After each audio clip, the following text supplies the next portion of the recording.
सम्राट में आपका स्वागत है। आशीर्वाद और श्राप। इस विचार से ग्रस्त नारद जी काफ़ी परेशान हो गए और जब उनसे रहा नहीं गया तो वह सीधे पहुँचे बैकुंठ धाम।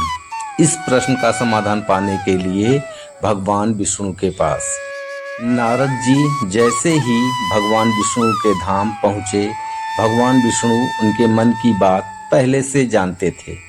विष्णु भगवान ने नारद से कहा, चलो धरती लोक पर चलते हैं और आपके प्रश्न का समाधान पाते हैं। दोनों साधु का वेश धारण कर धरती लोक पर पहुंच गए।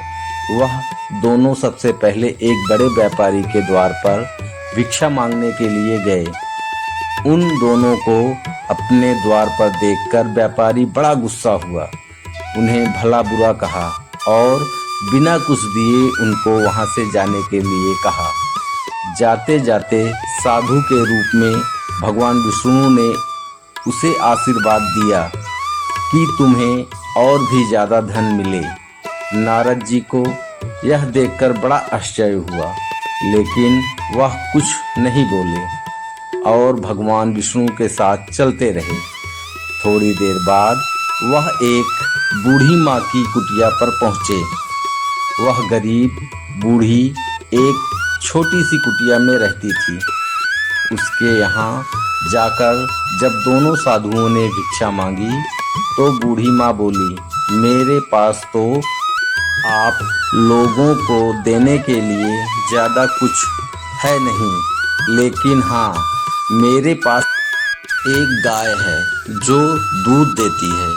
अगर आप चाहो तो मैं उस गाय का दूध दूह कर लाती हूँ।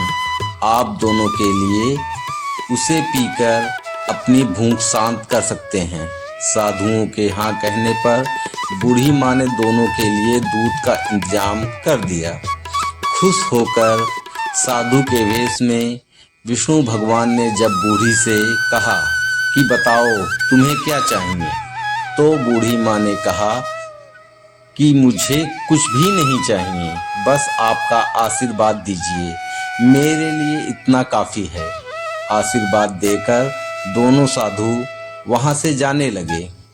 जब जाते जाते विष्णु भगवान ने बूढ़ी माँ से कहा कि तुम्हारी गाय कुछ दिनों में मरने वाली है। वहाँ से थोड़ा आगे जाने पर नारद जी बड़े परेशान हो गए और विष्णु भगवान से बोले, यह कैसा न्याय है भगवान आपका? जिस व्यापारी ने हमारा इतना अपमान किया, हमें गालियां दी, आपने उसे और ज़्यादा धन पाने का आशीर्वाद दिया। और इस बूढ़ी माँ को जिसने हमारी इतनी सेवा की, हमारे लिए दूध की व्यवस्था की, उसे आप कहते हैं कि उसकी गाय जो कि उसके जीवन का आखिरी सहारा है, वह भी मर जाएगी? ऐसा क्यों? नारद जी के सवालों को शांत करने के लिए भगवान जी ने चेहरे पर मुस्कान के साथ कहा कि मैं उस व्यापारी को जो आशीर्वाद दिया, दरअसल वो उसके लिए शाप था।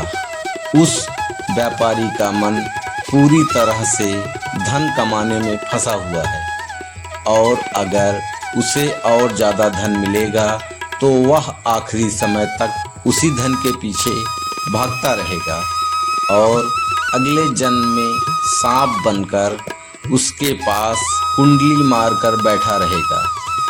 और रही बात बूढ़ी माँ की बात, तो कुछ बूढ़ी माँ का पूरा ध्यान अच्छे कामों में और भगवान की भक्ति में था। हाँ, सिर्फ थोड़ा सा मन उसका उस गाय में अटका हुआ था और वह अपने आखिरी समय में उस गाय के मोह में यह चिंता करती रहती कि उसके जाने के बाद इस गाय का क्या होगा, क्या कोई उसे हानि पहुंचाएगा या मार डालेगा, और वह पूरी तरह से मुक्त नहीं हो पाती। बस यही कारण था कि मैं चाहता हूँ कि आखिरी समय में उसका ध्यान पूरी तरह मेरी तरफ रहे, ना कि इस गाय की तरफ। भगवान विष्णु के समझाने के बाद और इस पूरी घटना के बाद नारद जी का मन पूरी तरह से शांत हो गया और वह खुशी खुशी स्वर्ग लोक लौट गए। दोस्तों, छोटी सी ये कहानी हमें कहती है कि हमें अपना जीवन अच्छे कर्मों में समर्पित करना चाहिए, ताकि अंत के समय में भी हम अच्छे कर्मों के बारे में सोचें और भगवान के बारे में सोचें और इस जन्म मरण के बंधन से मुक्त हो सकें। आपको यह कहानी कैसे लगी हमें कमेंट करके ज़रूर बताएं और ऐसी ही कहानियाँ सुनने के लिए चैनल को सब्सक्राइब करना ना भूलें। मिलते हैं नेक्स्ट वीडियो में, तब तक के लिए धन्यवाद।